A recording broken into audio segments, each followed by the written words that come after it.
If you have a dad who's always on the road, not the best driver, maybe gone into a few accidents, okay?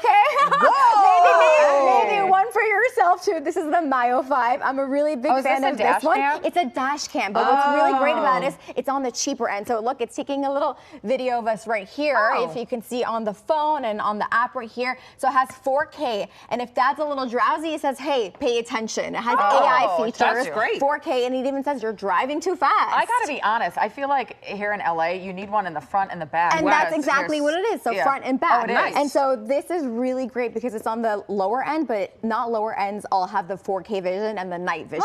So some people have Teslas, and that eats up your battery. So now I'm seeing the new wave is putting this even in those Teslas that have a camera already. Wow. So this is really good for the person who's driving, someone you want to kind of keep an eye on. If you ever been there, you're like, oh, I wish I had a dash cam. This is it, the Miofive. I was just in a Uber the other day where the guy was telling me if he didn't have one of these cameras, like because he got into an accident, but it shows clearly the other guy coming. He said, if I hadn't had the camera, there's no way I'd be able to fight this with the insurance company. It's one of those like, oh, I wish I had that. Yeah, exactly. Yeah.